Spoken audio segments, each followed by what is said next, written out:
of the National Assembly. Thank you very much. I'm very happy to be here this morning to see you.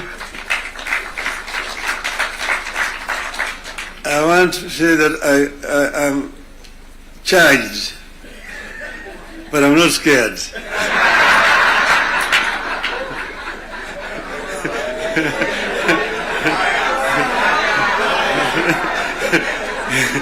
You know, I've been a member of parliament for this constituency for 20 years. And I used to meet with members of parliament. I was our prime minister. And every Wednesday was a prime minister's question time in parliament. I used to be harassed a lot by members of parliament. And that's why I'm not scared. But let me begin to say that none of us thought a day would come when protagonists just a year ago would get together to chart a joint way forward for this country. How did we find ourselves together, and why are we here today? One, in life of a nation, there comes a time when danger knocks on the door. It happened in the US during the Civil War that threatened to dismember the USA as we know it today. There's a region today referred to as former Yugoslavia. Yugoslavia existed as a country between 1918 and 1992. Then it fell apart into several countries, including Croatia, Montenegro, Serbia, Slovenia, Bosnia, and Macedonia. The former president of Yugoslavia, the late General Josip Broz Tito, used to say jokingly that I am the glue that is holding this fragile nation called Yugoslavia together. And if I depart, it may disintegrate in several small nations. And true to his prophecy, this happened today. There's no Yugoslavia. Closer to home here next door is Somalia. In 1991, we were here when Siad Barre was forced to run out into exile where he died. Look at Somalia today. So there are several examples that exist around the world. As leaders, we are supposed to scan the horizon, spot the danger, and act to subvert that danger. In 2024, that last year, we understood that the dark clouds that were gathering over Kenya could have been exciting, but they could also mark the end of Kenya. We decided that it is better to have an imperfect country that is struggling to mend its ways than to have a collapsed one.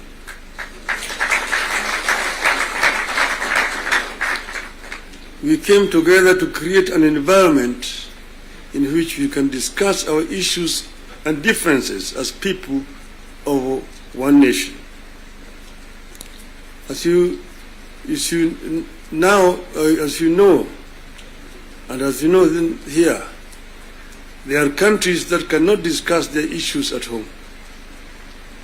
In my life, I have attended many meetings in London, Paris, Istanbul, Washington, name it, where African leaders are ferried to foreign capitals from their own collapsing countries to discuss issues they cannot discuss at home.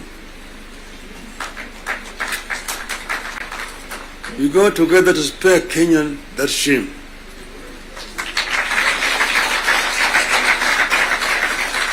Our object was and remains one, as one US senator called it, our country, our whole country, and nothing but our country. Having stabilized the nation, how have we performed in the intervening periods? How do we do better? how do we move forward in a way that respects the people of Kenya and that shows that we are alive to the circumstances that triggered our coming together and that we are acting on them. That is our object today. And that's why we are here today. We met and decided that we needed to have, for the first time, a joint parliamentary group meeting. We could now discuss with our members of parliament. Just over 2 months ago, I had an opportunity to discuss in this very same place here with the members of the executive. They came here and actually came with the blueprint of the performance, what they had done up to that time, and what they were intended to continue doing going forward. And I was very candid with them in my discussions with them. And I told them where I thought they were not doing right and what I thought they should be doing rightly. So as always, I'm always very candid indeed. Today I'm meeting the members of the legislature. As you know, we have got 3 very important institutions: the executive, legislature, the judiciary. And I'm hoping that in not very far away from today, I will have opportunity to talk to the judiciary as well. So I'm going to be very candid with you people. to talk to you as a former member of parliament. Yes, the leader, Kimani Ichung'wah, referred to the constitution and told me the issues like NGF and and Senate oversight in the counties is in the constitution. I want him to cite to me the section of that constitution that he's referring to. Because as you know, I was very involved with the constitution, making constitution of this country.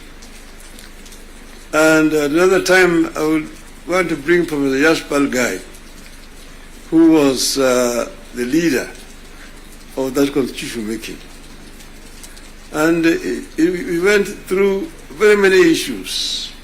We had committees in Bomas of Kenya dealing with various segments of that constitution. The executive was one. Legislature is another one. Judiciary is another one. Devolution, another committee. And devolution was very contentious because we had very many people who did not want the devolution because of what had happened at independence. As you know, we started with the devolved system government, Majimbo.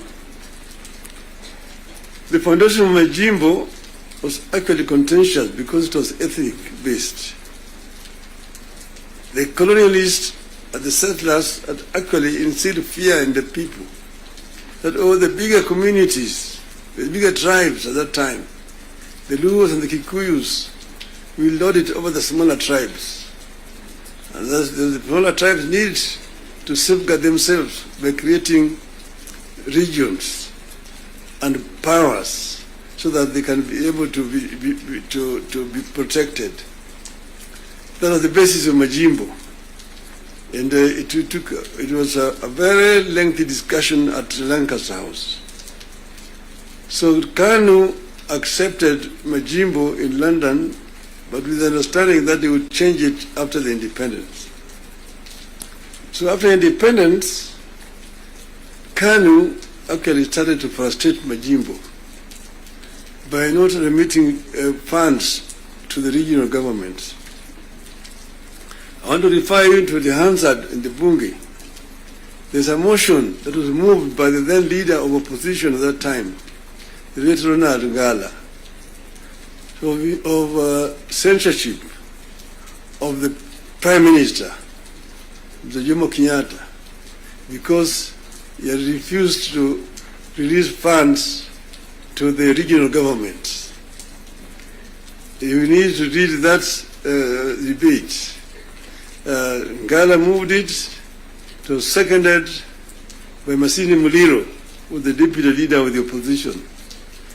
And then Kanu, of course, responded. First Jaramogi, Oginga Odinga, and then Tom Mboya responded to that motion. The motion was defeated, but that debate actually is very historical. And I want to refer you to go and read what it said. Eventually, KADU, of course, had to fold up and dissolve, and then eventually Majimbo was also dissolved through a constitutional amendment. And then what happened was what? They created a Ministry of Local Government, which was given a lot of powers, Ministry of Local Government. So the Minister of Local Government became an executive minister, just like a Minister for Finance under that constitution at that time. And now they were county councils down there, they capped 265. But then they could not do anything without authority in writing for the Minister of Local Government.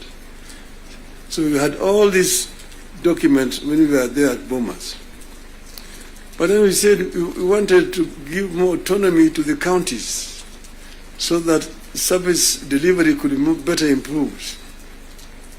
We came up with regions at Bomas of Kenya. But there are people who really opposed devolution. The chairman of devolution in Bomas was called Dr. Uda-Odm. He addressed the audience at Bomas, and by the time he finished talking, everybody said that man should be the chairman of that committee, and became the chairman of the committee. And he conducted the matter so well and so effectively that he became a marked person. What did they do to him? In broad daylight, around 11 o'clock, on Ngong Road there, off Ngong Road, in his residence, they sent assassins. And in the presence of his children, they shot him and killed him. The assassins of Mumbai were arrested. Eventually they were released. So I just want you to know that the revolution has got very many people and very powerful people in this country today. Then after that, because you know that ODM is a product of constitution making. And one of the founding members of ODM is sitting here with you. The other one is the former president, who is a member, and quite a number. We are going to have the 20 years of ODM in October, and all the founding members are going to be invited.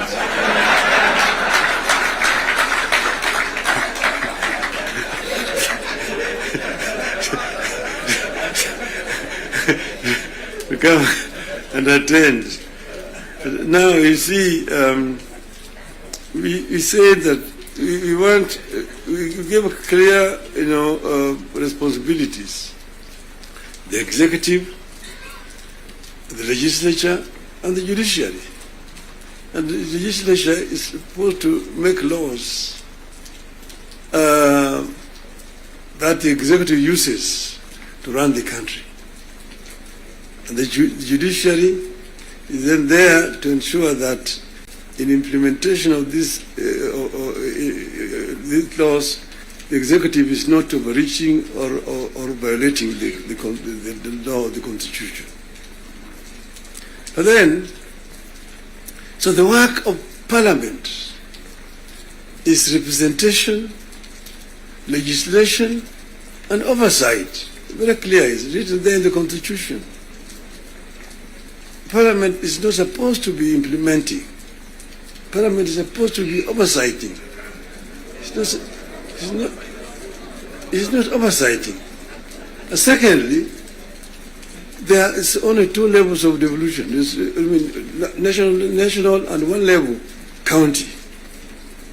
Constituency is not an element of devolution. Devolution remains at the county. Down there, the constituency, the county government does implementation of the projects. I'm saying, correct.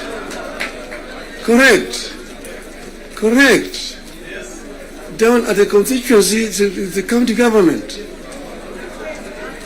By the national government is supposed to do national projects, and we go down there. And there are functions which are clearly been assigned. Functions which have been clearly been assigned to the national government. I will tell you, your legislatures, and a very famous English politician said that I may not agree with what you have to say, but I shall defend unto death your right to say it. So listen to me. Let me say it. And then you'll have a chance to come and respond. So I'm telling you, I know that sometimes the truth is very bitter. I was there, and we discussed with the Karue when he was moving around to bring the CDF. The CDF was brought because of circumstances that were prevailing at that time. In those days, with a centralized system of government, there were very little resources which are going down to the counties. And that's the reason why the Harambee became the major ways of mobilizing resources. Sometimes you find nearly 100 cards in your desk for Harambees here and there. Whenever the president moved around, we'll go around to counties, to the districts. And then we'll be addressing people. People will come up to tell them their problems. Mtukufu Rais, hapa kwetu barabara ni mbaya sana, haipitiki. Mvua ikinyesha kuna matope, barabara haipitiki. Mtukufu Rais, hapa kwetu shule yetu hapa, juzi mvua ilinyesha na upepo kaja katoa paa, watoto sasa wanasoma chini ya mti hapa. Mtukufu Rais, hapa kwetu hakuna maji. Mtukufu Rais, hatuna stima na kadhalika. When he stand to respond, to say, nyinyi mnasema barabara ni mbaya, mnasema hospitali hakuna dawa, mnasema upepo imechukua paa ya nyumba. Mjumbe wenu anafanya nini? Yeye anapiga tu kelele kule kwa bunge, anapiga tu kelele kwa bunge, hajali mambo ya maendeleo kwake. Kwa hiyo mimi nitatumia mtu kuja kufanya harambee, lakini leo mimi nitatoa pesa ya kujenga hiyo shule, ambayo kujenga hiyo nyumba, nitatoa pesa na kadhalika. That was the end of it. So the MP was the one who was being blamed for the failure of the national government to do certain things in their constituency. And that's the reason why we came up with the idea of CDF. That was that time. Exactly, that was that time. But then the constituency is now falls under the devolved government, which is being led by the governors. So constituency is not a devolved unit. And members of parliament themselves should not be involved in development, because they're supposed to be oversighting. They're supposed to be oversighting. If you yourself being involved in construction of roads, building of schools, your hospitals, who is going to oversight you? Who is oversighting you? So, Mr. President, I hold very clearly that these MPs know that they should not have any business in trying to implement projects in their constituency. Implementation of projects should be left to the county government. Secondly, the oversight, the national parliament oversight the national government, whether it is the National Assembly or the Senate. Oversighting of governors, the responsibility of MCAs, members of the county assembly, not the senators. It's not the responsibility of the Senate to oversight. Senate wasting time of governors to come and answer questions about roads in the counties. And thirdly, the issue of extortion. The issues of extortion. The issues of extortion. Majority Leader, you talked of, you didn't talk of extortion, you talked of lobbying. Lobbying is okay. In the US, you've got lobby firms which have formed to lobby the members of the Congress.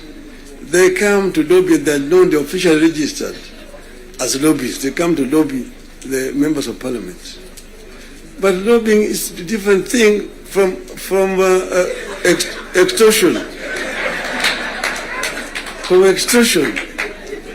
That you're a member, every committee has got a member who is how do you call him? Welfare bunge is giving a very, very image of parliament, that members of parliament should not be soliciting funds from because you see, listen to me, you know, the environment that we are creating here in this country is very, very hostile to investments. Foreign investors who come to the country bring their resources in the country to invest it here. And when they bring their resources, when they find there's too much bureaucracy and there's too much extortion, they run away. Private capital is risk shy. And when, for example, somebody has come with his resources to start a project, and then you find somebody beginning to make noise that, oh, this project has not been approved. This project has not been approved. Or this project is being corruptly implemented. They run away. And delaying of the projects. And you find a situation where members of parliament inviting parastatals and so on, and even purporting to be cancelling projects that have been signed. That is the work of the executive, not the work of the legislature. So the legislature should not be competing with the executive in terms of implementation of projects. Allow the executive to implement and just correct them when they go wrong. That's the country will develop. Create a healthy environment for implementation of projects in the country. Then this country will develop. I know I'm being too honest with you people. And I know that the facts, the truth sometimes is so painful, but I think it is important to say this to honorable members of parliament.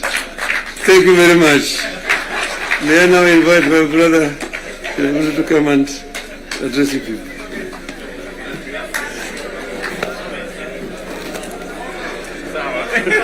Very well.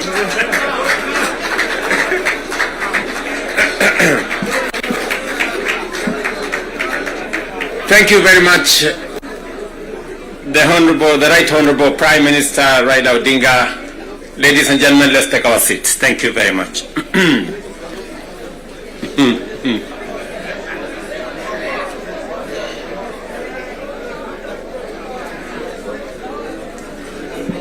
Now, honorable members,